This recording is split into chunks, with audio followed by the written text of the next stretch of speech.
Hari ini kalau kita ngelihat publikasi filsafat di dunia, maka kita akan menemukan bahwa hampir 80% tulisan yang kita temukan di sana adalah dari rumpun filsafat analitik. Kenapa demikian? Simak terus video ini. Beberapa waktu yang lalu saya sempat membuat video perbandingan antara filsafat analitik dan kontinental. Dan beberapa teman sesudah itu mengkontak saya untuk meminta penjelasan lebih lanjut, apa sih filsafat analitik itu? Filsafat analitik adalah fenomena abad ke-20. Kalau kita melihat dalam sejarah filsafat, katakanlah di era-era modern abad ke-18, abad ke-17, orang tidak akan menemukan istilah filsafat analitik di sana.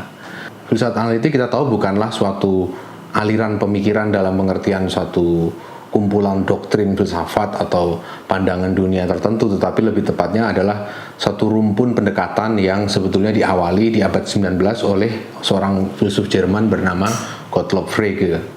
Gottlob Frege ini adalah pada dasarnya seorang matematikawan. Dia banyak mencurahkan pemikirannya pada ide-ide di seputar problem fondasional matematika. Artinya dia mau mencoba membangun pendasaran filosofis bagi keseluruhan bangunan matematika itu sendiri. Pemikirannya ini sebetulnya didasarkan pada suatu perdebatan yang sangat intens di akhir abad 19, khususnya berkaitan dengan apakah matematika dalam bentuk yang abstrak, seperti misalnya teori himpunan, terus kemudian berbagai bentuk kalkulus lanjutan dan seterusnya, itu betul-betul berdasarkan pada intuisi ataukah itu sepenuhnya konstruksi arbitrer dari matematikawan. Artinya apakah itu sepenuhnya adalah rekaan dari matematikawan ataukah betul-betul objektif ada di dunia seperti itu. Seorang matematikawan asal Jerman, Leopold Kronecker misalnya, mengatakan bahwa objek-objek matematis itu sebetulnya berdasar pada intuisi sang matematikawan. Artinya bilangan itu sebetulnya hanyalah hasil dari intuisi si matematikawan terhadap objek-objek yang dia hitung. Jadi semua bilangan itu menurut Kronecker harus bisa direduksi ke dalam apa yang disebut bilangan asli. Sebagian matematikawan percaya bahwa seluruh objek matematis itu harus bisa didasarkan pada intuisi. Artinya ada proses di mana matematikawan itu mengintuisikan objek tertentu, mempersepsinya, kemudian mengkreasikannya dalam pikiran, dan kemudian seluruh objek yang lain dirakit berdasarkan apa yang sudah diintuisikan itu.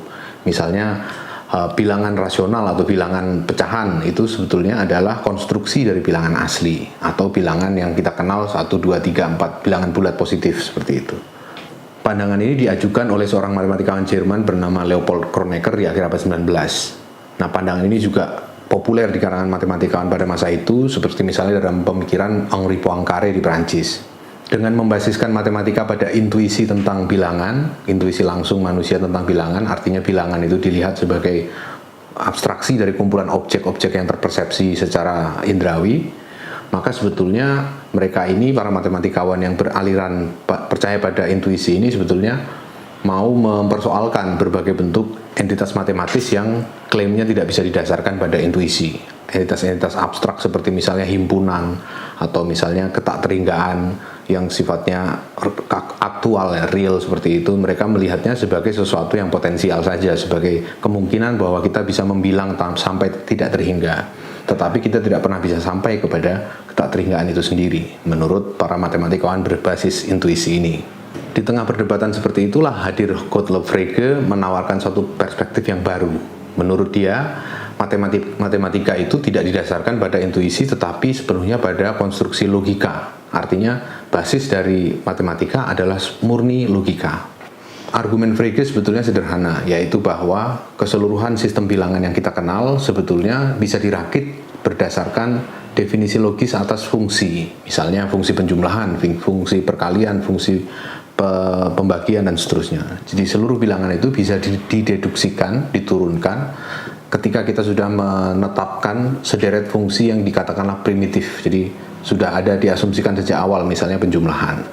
Bilangan 2 misalnya itu didapat, bisa kita hasilkan berdasarkan penjumlahan dari bilangan primitif 1, katakanlah seperti itu, ditambah dengan dirinya sendiri, 1 ditambah 1 hasilnya 2. Jadi, dan demikian pula dengan bilangan yang lain, bilangan 3, 4 dan seterusnya, termasuk juga bilangan pecahan yang didapat lewat operasi-operasi yang sebetulnya diturunkan dari operasi penjumlahan. Frege menyadari bahwa fungsi aritmatika dasar seperti penjumlahan, perkalian dan seterusnya itu sebetulnya bisa direduksi ke dalam fungsi-fungsi logis. Nah, untuk bisa mengerti bagaimana hubungan implikasi atau hubungan-hubungan logis di balik fungsi matematis ini bekerja, Frege terpaksa untuk menggali kembali pendasaran logis dari seluruh operasinya itu. Nah, disitulah dia berjumpa dengan asumsi dasar tentang logika yang selama ini dia lihat ternyata tidak memadai, yaitu logika Aristoteles. Kita tahu bahwa logika Aristoteles itu adalah sebuah logika yang dibangun berdasarkan argumen ya. Kita kenal bentuk argumen dasar dalam logika Aristoteles misalnya adalah silogisme. Bentuk silogisme ini biasanya diwujudkan dalam argumen Sokrates adalah manusia, semua manusia pasti akan mati, maka Sokrates pasti akan mati. Nah, jadi argumen seperti ini adalah apa yang disebut logika. Jadi rangkaian dari premis yang disusun ke dalam kesimpulan, menghasilkan kesimpulan.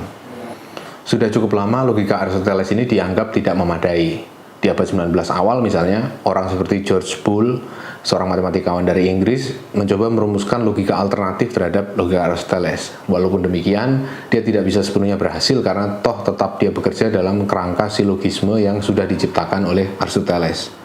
Nah, disinilah kontribusi dari Frege, Gottlob Frege itu tadi. Dia berusaha untuk menunjukkan bahwa logika itu bisa bekerja pada aras yang jauh lebih elementer daripada silogisme. Kalau silogisme itu bekerja pada tingkat argumen, Frege itu masuk ke dalam level yang lebih atomis lagi, melihat logika bekerja pada level apa yang disebut sebagai proposisi, yaitu satu premis dalam silogisme itu, dilihat sebagai satu kesatuan.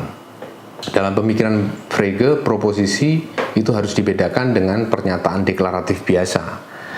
Kalau pernyataan bahwa saya pergi ke pasar hari ini, itu adalah suatu pernyataan biasa. Tetapi menurut Frege, kalau pernyataan ini benar, maka pernyataan ini sebetulnya merujuk pada satu kondisi di suatu dunia logis yang membenarkan pernyataan itu, yaitu fakta bahwa saya memang pergi ke pasar hari ini. Dan itu yang disebut sebagai proposisi, yaitu proposisi adalah rujukan dari setiap pernyataan deklaratif tadi. Dengan demikian, proposisi atau apa yang kadang disebut oleh Frege sebagai Denken atau pemikiran, itu sebetulnya sesuatu yang objektif di luar diri manusia yang berpikir. Jadi dalam salah satu artikelnya, Frege itu menunjukkan bahwa pemikiran yang dia maksud atau proposisi itu bukanlah sesuatu yang subjektif, bukan pula sesuatu yang empiris, objektif dalam pengertian empiris, muncul dalam peristiwa sehari-hari yang kita indrai ini, tetapi dia menduduki suatu ruang logis, ya, ruang ketiga di antara dunia yang teramati secara fisik, secara empiris, dan dunia batin kita, dunia pemikiran kita. Dia berada di tengah-tengah atau di atas keduanya itu. Itulah yang disebut sebagai semesta logis dalam pengertian Frege. Nah, disitulah kelebihan Frege dibanding Aristoteles. Sementara Aristoteles itu melihat logika itu bekerja pada hubungan antar proposisi, antar argumen, antar premis tadi di dalam sebuah argumen sebagai rangkaian. Frege lebih elementer lagi melihat logika itu berakar pada proposisi. Jadi dia bekerja sudah dari sejak level proposisi. Nah, seperti apa logika itu bekerja pada level proposisi? Frege menunjukkannya dengan memperlihatkan struktur yang membentuk proposisi.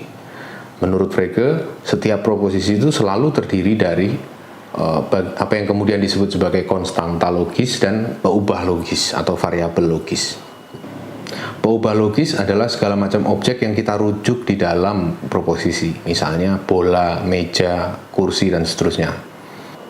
Misalnya dalam proposisi, setiap manusia adalah makhluk hidup. Kalau kita menggunakan analisis Aristotelian, kita akan melihat ini sebagai hubungan antara subjek dan predikat di dalam satu proposisi. Subjeknya adalah manusia, predikatnya adalah semua makhluk hidup tadi.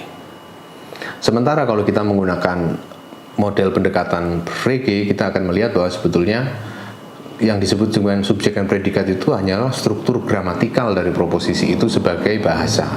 Menurut Frege, ada struktur logis yang tidak mengenal distingsi antara subjek dan predikat.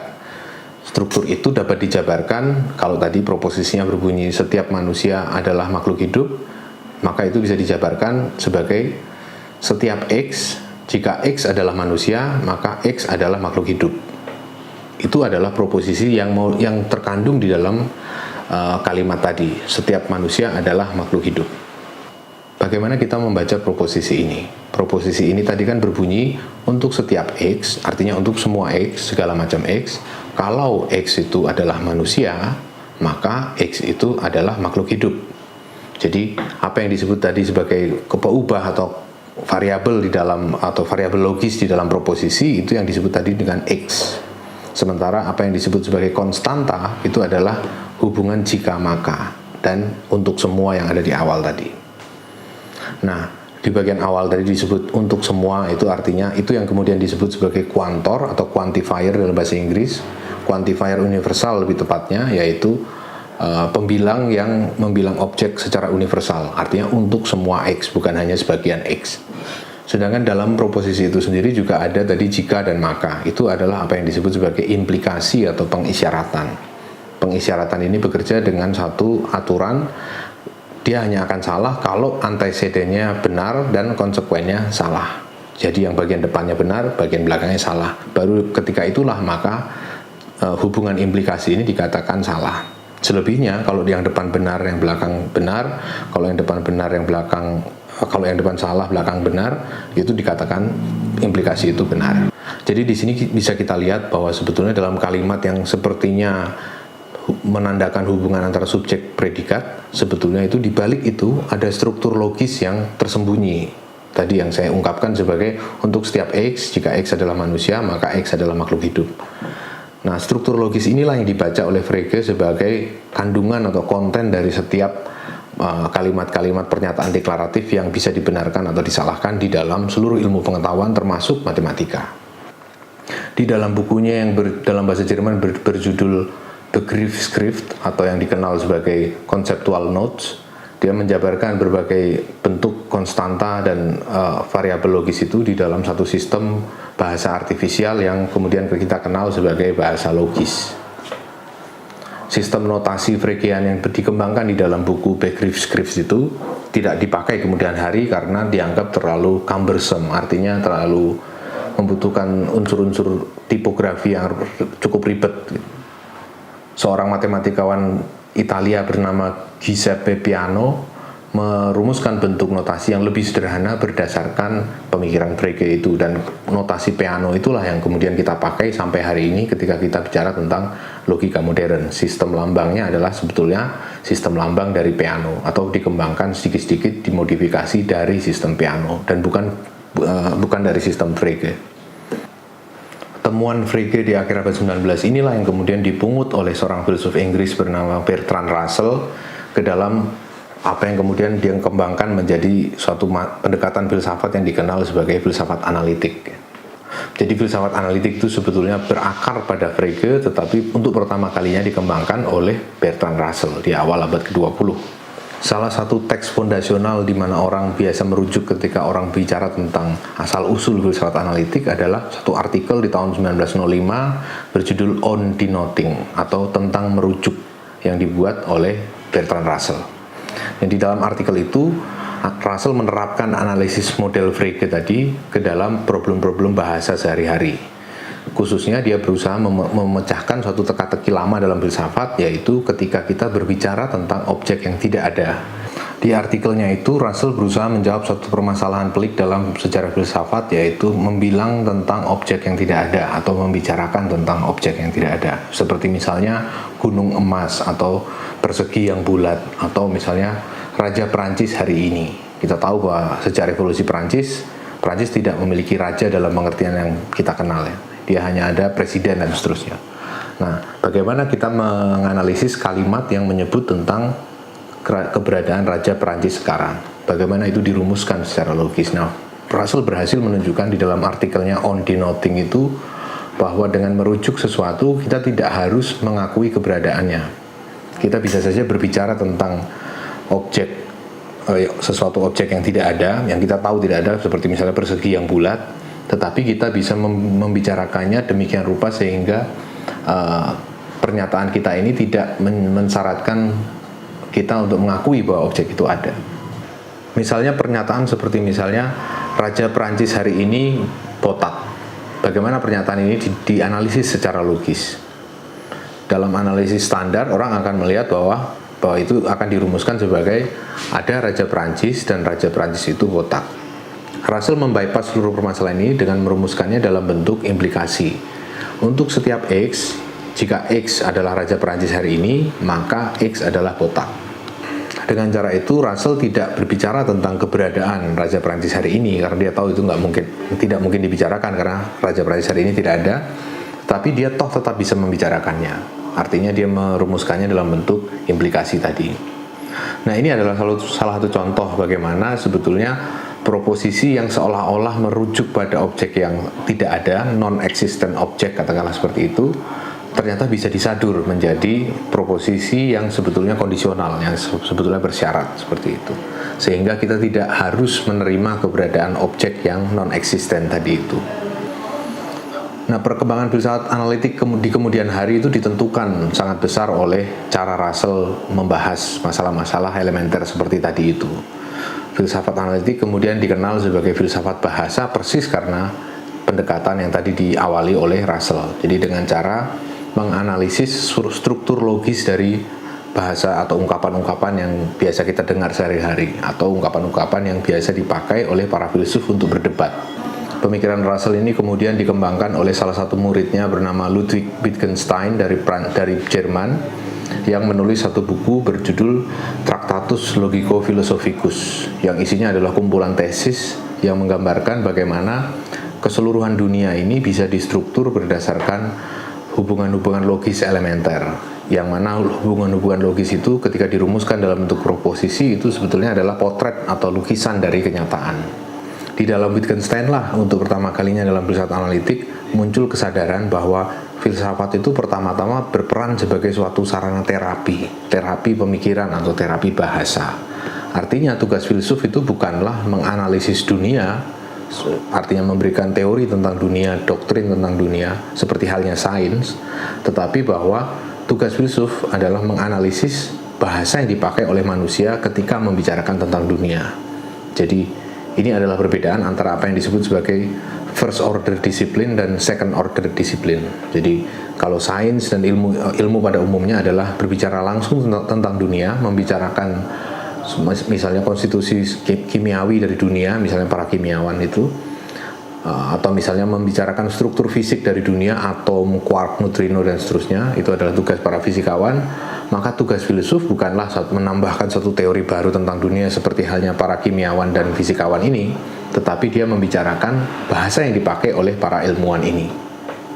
Seorang pemikir lingkaran bina seperti Rudolf Carnap sangat terpengaruh oleh pemikiran Wittgenstein. Dia berangkat dari ide-ide Wittgenstein, percaya betul bahwa filsafat itu memiliki peran sebagai wacana tingkat kedua atau second order disiplin tadi itu. Tugas filsafat bukan membicarakan dunia, tetapi membicarakan cara kita berbicara tentang dunia.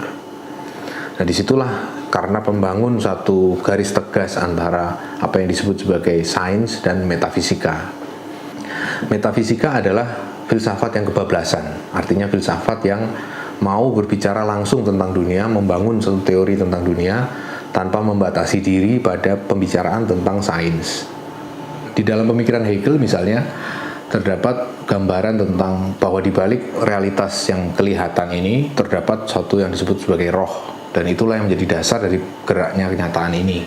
Dan roh ini akan terus bekerja, berevolusi sampai akhirnya dia mencapai kesadaran dirinya sendiri yang paling absolut, dan itu yang kemudian disebut sebagai roh absolut yang tercermin dalam manusia yang berfilsafat dan seterusnya, peradaban manusia secara umum ini. Dan menurut Carnap itulah yang disebut sebagai metafisika, yaitu suatu upaya untuk membicarakan kenyataan tanpa mendasarkan diri pada kesan-kesan indrawi atau temuan empiris yang menjadi dasarnya. Dan inilah yang disebut Carnap juga, selain metafisika dia memakai istilah pseudoscience. Jadi sains yang palsu, yang semu, yang seolah-olah sains seperti itu. Agar tidak terjatuh ke dalam pseudoscience atau metafisika semacam ini, menurut Carnap, filsafat harus membatasi diri pada analisis logis atas bahasa ilmu-ilmu atau yang tadi disebut sebagai second order disiplin, artinya wacana tentang cara kita membicarakan dunia atau mewacanakan dunia. Setelah Perang Dunia atau sekitar tahun 50-an begitu, berkembang satu kesadaran baru tentang tugas filsafat yang agak berbeda dari yang disebut oleh Carnap tadi. Karena bekerja di era dekade 30-an, 40-an, sedangkan para filsuf tahun 50-an sampai dengan 60-an di dalam tradisi analitik ini berusaha menggeser agendanya bukan lagi mencari satu kerangka bahasa yang sifatnya ideal untuk membicarakan cara kerja ilmu-ilmu dan kenyataan secara umum, tetapi membicarakan bahasa yang kita pakai secara di dalam kehidupan sehari-hari. Misalnya pernyataan-pernyataan, misalnya seperti tadi, saya mau pergi ke pasar, apa yang dimaksud dengan mau di sini. Nah, itulah yang dianalisis oleh para filsuf analitik di tahun 50-an 60-an ini. Ini yang kemudian dikenal di dalam sejarah filsafat sebagai ordinary language philosophy atau filsafat bahasa sehari-hari. Orangnya, salah satu tokohnya adalah seperti Gilbert Ryle atau kemudian ada John Longshore Austin dan seterusnya. Nah, mereka ini cukup menjadi dominan ya di tahun 50-an 60-an itu, dan rata-rata buku filsafat di Indonesia pun seperti misalnya buku sejarah filsafat baratnya Kees Bertens membatasi kajian tentang filsafat analitik hingga era ini, para filsuf dari kajian bahasa sehari-hari ini. Tapi itu sebetulnya suatu fase yang tidak berkembang cukup lama ya. Ketika lewat tahun 60-an masuk ke tahun dekade 70-an, kita menjumpai percabangan dari filsafat analitik itu dalam bentuk yang beraneka ragam ya. Salah satunya, dan ini yang tidak diceritakan dalam sejarah filsafat di Indonesia biasanya, itu adalah pemikiran tentang keniscayaan yang sifatnya a posteriori dari seorang filsuf Amerika bernama Saul Kripke. Pada dekade 70-an, Saul Kripke ini menulis suatu artikel, buku pendek ya. Dia dari seri kuliahnya di mana saya lupa. Judulnya adalah Naming and Necessity. Penamaan dan keniscayaan. Buku yang tebalnya cuma 100-150 halaman ini membahas mengenai topik-topik yang dianggap tradisional di dalam filsafat analitik, seperti misalnya jenis alamiah atau natural kinds, jadi sesuatu jenis objek yang dianggap sebagai bagian dari kodratnya, seperti misalnya apa yang disebut sebagai berbagai macam jenis logam, tapi emas itu memiliki bilangan atomik berapa dan dia punya satu klasifikasi tertentu yang dikatakan bersifat esensial, bersifat hakiki seperti itu. Dan itu yang disebut sebagai natural kinds tadi, jenis alamiah gitu. Dia berbeda dari misalnya jenis yang kita reka secara arbitrer, misalnya sepatu yang berwarna hijau, itu kan sesuatu yang kita penggolongan atau klasifikasi yang kita ciptakan sendiri, yang memilah semua objek di dunia ini yang adalah sepatu dan yang berwarna hijau. Sedangkan kalau emas yang punya bilangan atomik tertentu tadi itu bersifat hakiki dalam pengertian dia menandai suatu objek yang memang merupakan bagian dari cara bekerja alam, bukan sekedar hasil pemilihan arbitrer kita sendiri sebagai manusia. Nah, Kripke sendiri itu adalah seorang jenius ya, bisa dikatakan begitu, karena dia tuh di tahun 60-an, 59 atau 60-an gitu, ketika dia masih berumur 17 tahun, itu dia menulis satu artikel di jurnal terkenal, jurnal logika formal yang sangat terkenal, dan di situ dia membuktikan teorema-teorema dasar dari apa yang disebut sebagai logika modal atau logika tentang kemungkinan dan keniscayaan dari setiap proposisi. Contoh proposisi dari logika modal itu adalah niscaya bahwa semua X adalah Y. Itu adalah satu contoh dari proposisi yang disebut sebagai bagian dari logika modal, karena di depannya, di bagian kuantornya tadi, di depan itu ada yang disebut sebagai tadi pernyataan adalah niscaya. Jadi semua proposisi yang melibatkan pernyataan tentang kemungkinan atau keniscayaan dari sesuatu, itulah yang disebut sebagai proposisi modal. Modal dari kata Latin yang artinya cara berada ya, modus. Kontribusi Kripke di dalam artikel yang ketika dia berumur 17 tahun itu adalah menghadirkan satu paradigma baru dalam memandang modalitasnya. Modalitas semacam mungkin, niscaya itu selama ini dipersepsi dalam kerangka keniscayaan yang sifatnya fisik, artinya dia seberapa sering dia terjadi di alam yang teramati ini dan seterusnya. Sedangkan Kripke membangun suatu pengandaian yang berbeda sama sekali. Dia menunjukkan bahwa keniscayaan itu bisa didefinisikan sebagai sesuatu yang demikian halnya di seluruh dunia yang mungkin atau di seluruh possible worlds. Sedangkan sesuatu itu disebut mungkin kalau dia hanya berlaku di sebagian dunia yang mungkin atau di sebagian possible worlds. Nah, dengan begitu Kripke membuka satu imajinasi baru untuk melihat modalitasnya. Modalitas bukan hanya perkara keniscayaan dari semesta fisik yang kita lihat sehari-hari ini, bahwa bahwa katakanlah matahari selalu terbit dari timur, terbenam di barat dan seterusnya, tetapi modalitas menurut Kripke kemudian dijangkarkan pada satu semesta yang lain sama sekali, yaitu semesta dunia-dunia yang mungkin, atau yang disebut tadi sebagai possible worlds tadi. Nah, dengan pendekatan itulah juga Kripke melakukan di dalam bukunya di tahun 70-an itu, kalau nggak salah di Princeton, kalau saya, dia memberi satu seri kuliah di Princeton tentang naming dan necessity tadi itu. Dan di situ dia berhasil menunjukkan suatu hal yang counterintuitif tapi betul, yaitu mengenai keniscayaan a posteriori. Nah, kita tahu bahwa istilah a posteriori merupakan lawan kata dari a priori. Kalau kita belajar lagi sejarah filsafat modern, khususnya dalam pemikiran Immanuel Kant, dibedakan antara pengetahuan yang sifatnya a priori dan pengetahuan yang sifatnya a posteriori. Pengetahuan a priori itu adalah pengetahuan yang kita peroleh tanpa melibatkan pengalaman, artinya prior to experience, mendahului pengalaman. Jadi kita secara bawaan lahir itu sudah punya pengetahuan itu. Sedangkan apa yang disebut sebagai pengetahuan a posteriori itu adalah pengetahuan yang didapat setelah pengalaman.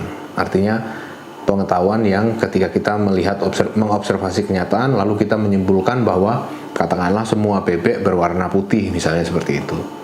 Itu adalah contoh penyimpulan, ya walaupun tentu saja secara empiris salah ya, tapi paling enggak mencontohkan bahwa penyimpulan seperti itu didasarkan pada pengamatan atau apa yang dialami seperti itu. Sedangkan pengertian dari yang tadi disebut a priori itu adalah sesuatu yang didapat tanpa butuh pengalaman, yaitu misalnya pengertian dari definisi-definisi dasar. Contoh dari pengetahuan a priori itu adalah pengetahuan matematis, 1 tambah 1 sama dengan 2 dan seterusnya. Setiap orang yang lahir itu sudah dibekali dengan kemampuan untuk mengenali penyimpulan matematis seperti itu. Dia tidak membutuhkan pengalaman sehari-hari, walaupun pada praktiknya seringkali kita diajarkan matematika itu dengan cara membilang objek-objek yang teramati secara empiris. Misalnya 1 pensil ditambah 1 pensil adalah 2 pensil dan seterusnya. Tetapi bakat untuk bisa melihat atau kemampuan untuk bisa melihat persamaan matematis itu sendiri diasumsikan sebagai sesuatu yang sifatnya a priori, dia tidak perlu pengalaman. Demikian pula dengan penyimpulan logis ya, seperti yang tadi di dalam silogisme Aristoteles dan seterusnya, itu dianggap sudah inherent dalam diri manusia tanpa perlu pengalaman untuk bisa orang mengakses itu.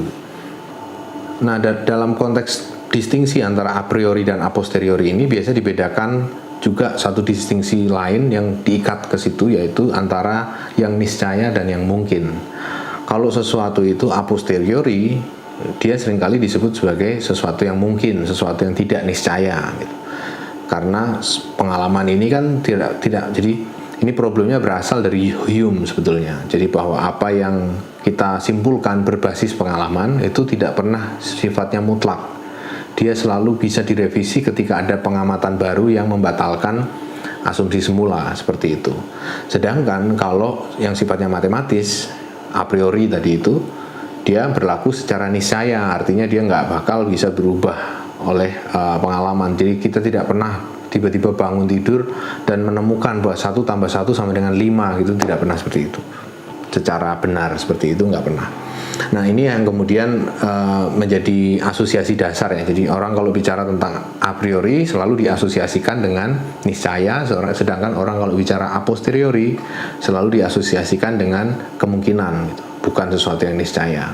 Nah, kontribusi Kripke adalah menunjukkan lewat analisis logis terhadap modalitas tadi itu bahwa sebetulnya apa yang disebut sebagai niscaya itu bisa juga bersifat a posteriori, keniscayaan yang didapat justru dari pengalaman. Dia mencontohkan yaitu tadi natural kind, seperti misalnya jenis alamiah seperti misalnya emas tadi itu, atau air. Air menurut semua orang kan, menurut temuan para kimiawan kan adalah terdiri dari unsur hidrogen dan oksigen. Lebih tepatnya 2 atom hidrogen dan 1 atom oksigen, makanya disebut H2O. Maka definisi esensial dari air adalah memang H2O. Dan melalui analisisnya, Kripke menunjukkan bahwa air sebagai H2O ini adalah sesuatu yang niscaya di seluruh dunia yang mungkin. Artinya di dunia manapun yang bisa kita bayangkan, kalau kita di sana membayangkan adanya air, maka kita membayangkan adanya H2O dan bukan misalnya unsur lain seperti XYZ atau misalnya 5 atom hidrogen bercampur dengan 1 atom oksigen, seperti itu tidak mungkin. Karena itu adalah bagian dari definisi air itu sendiri yang berlaku di seluruh dunia yang mungkin. Oleh karena itu, dia bersifat niscaya dalam pengertian Kripkean tadi ya. Niscaya dalam arti berlaku di seluruh dunia yang mungkin, yaitu bahwa air adalah H2O. Tetapi menariknya di sini adalah bahwa pengetahuan kita tentang air sebagai H2O kan kita dapat dari pengalaman, dari uji laboratorium, dari temuan dalam sejarah ilmu kimia, bukan kita intuisikan berdasarkan rasio semata. Nah, ini yang menunjukkan bahwa ada sesuatu pengetahuan yang sifatnya niscaya, berlaku di seluruh dunia yang mungkin, tapi dia didapat secara a posteriori dan bukan a priori. Nah, dengan begitu muncul satu ruang penjelajahan yang lain ya. Ini buku ini, Naming and Necessity, ini memicu perdebatan panjang tentang epistemologi dan juga ontologi dan juga logika modal itu sendiri. Nah, antara lain berkat Kripke juga inilah filsafat analitik itu kembali membicarakan topik-topik metafisika, sesuatu yang dianggap tabu pada era positivisme logis dan ya, sampai dengan era 50-an seperti itu. Dengan adanya pembicaraan tentang dunia yang mungkin dan keniscayaan dan seterusnya, mau tidak mau kemudian filsafat analitik memperluas cakupan pembicaraannya, tidak hanya berbicara tentang apa yang bisa dikenali oleh sains, tapi beranjak lebih lanjut lagi membicarakan tentang hakikat dari kenyataan. Dia turun dari second order disiplin menjadi first order disiplin, berbicara langsung tentang kenyataan. Dan disitulah kekayaan dari filsafat analitik sekarang. Jadi sejak Kripke di tahun 70-an itu, dan juga tentunya ada beberapa yang lain ya, tetapi muncul kesadaran bahwa metafisika itu bukan lagi sesuatu yang harus kita hindari, tetapi bisa saja kita berbicara tentang metafisika, tentang hakikat kenyataan dan seterusnya, asalkan kita memperhatikan argumen kita, sehingga argumen kita tetap bertanggung jawab, tidak seperti Hegel ya, yang menurunkan segala macam kesimpulan tentang kenyataan tanpa melihat keterkaitannya dengan sains, dengan logika dalam pengertian yang formal dan seterusnya gitu. Nah, salah satu bentuk dari metafisika yang kontroversial juga itu muncul di tahun 86 di dalam buku yang berjudul On Plurality of Worlds, yang dikarang oleh seorang filsuf analitik sebetulnya dari Inggris, tapi dia tinggal di Australia, namanya David Lewis. Nah, David Lewis di dalam buku On Plurality of Worlds itu mencetuskan suatu tesis kontroversial yang dikenal sebagai realisme modal. Apa itu realisme modal? Itu adalah suatu pandangan bahwa dunia mungkin yang tadi dibicarakan oleh Kripke itu bukan hanya rekaan pikiran, tetapi betul-betul ada di luar kita secara objektif. Jadi dunia kita yang aktual sekarang ini hanyalah satu dari tak terhingga banyaknya dunia yang mungkin. Dan filsafatnya si David Lewis ini dibangun di atas asumsi itu. Dia menunjukkan argumen yang mendukung tesis realisme modal ini. Menurut Lewis, realisme tentang dunia yang mungkin atau pengakuan bahwa ada dunia di luar dunia aktual kita yang statusnya mungkin di luar sana itu perlu diterima karena itu memudahkan kita dalam berfilsafat. Artinya begitu banyak kesimpulan filsafat yang bisa diturunkan kalau misalnya asumsi itu diterima. Asumsi tentang keberadaan dunia mungkin yang tidak teraktualisasi. Nah, dari situlah kemudian orang berdebat tentang apakah betul ada atau tidak dunia mungkin itu. Dan perdebatan itu kadang beririsan dengan teori-teori fisika kontemporer, khususnya terkait dengan multiverse dan seterusnya. Di sekitar masa yang sama, tahun 80-an, 90-an itu muncul juga usaha untuk menghidupkan kembali, merevitalisasi gagasan yang sebetulnya dikritik Russell di awal abad ke-20 tentang objek yang non-eksisten, objek yang tidak ada. Itu berkembang dalam teori tentang fictional objects, objek-objek fiksional. Misalnya dalam sastra kita mengenal ada Nyai Ontosoro. Dia tentu saja adalah figur rekaan yang dibuat oleh Pramudia Anantatur yang mungkin dibasiskan pada kenyataan historis, tapi dia pada dirinya adalah kenyataan fiksional seperti itu. Nah, bagaimana filsafat menghandle pernyataan tentang objek-objek fiksional seperti itu? Kalau kita mengikuti Russell, maka kita akan menganggapnya sebagai objek yang tidak ada. Kita membicarakan, merumuskan sebuah proposisi yang akan mengeliminasi objek-objek seperti itu, atau dalam bentuk yang lebih radikal lagi, lebih ekstrim lagi maksud saya, adalah dalam pemikiran Willard van Orman Quine di tahun 50-an yang secara khusus menolak segala macam pembicaraan tentang objek yang non-eksisten. Nah, penolakan ini kan terjadi bebarengan atau dalam spirit positivisme logis ya, yang menolak segala macam bentuk pernyataan tentang objek yang berada di luar pengalaman. Nah, sedangkan pada perkembangannya tahun 80-90-an positivisme logis sudah tidak lagi laku di filsafat analitik, sudah tidak lagi dianggap sebagai paradigma yang cocok untuk melihat kenyataan perkembangan sains dan seterusnya. Oleh karena itu muncul para pengkaji objek-objek fiksional ini yang mencoba merumuskan suatu teori untuk merujuk tentang objek fiksional dengan mengasumsikan bahwa objek itu walaupun tidak ada di dunia kita bukan berarti tidak ada sama sekali. Objek-objek itu tidak eksis memang, tetapi dia subsis. Ya, di sini dibedakan antara existence dan subsistence. Nah, pemikiran ini biasanya merujuk pada salah satu tokoh filsafat yang ada di era sebelum analitik dan kontinental ada ya. Jadi di era akhir abad 19 awal abad ke-20, yaitu dalam pemikiran orang Austria bernama Alexius Meinong. Alexius Meinong bicara tentang lapis-lapis keberadaan. Dia tidak hanya berbicara bahwa filsafat menurut si Meinong ini bukan hanya tentang apa yang ada, tetapi juga apa yang subsis, apa yang statusnya tidak bisa dikatakan ada atau tidak ada. Contohnya adalah objek-objek fiksional tadi, atau objek-objek kontradiktif seperti misalnya persegi yang bulat, seperti itu.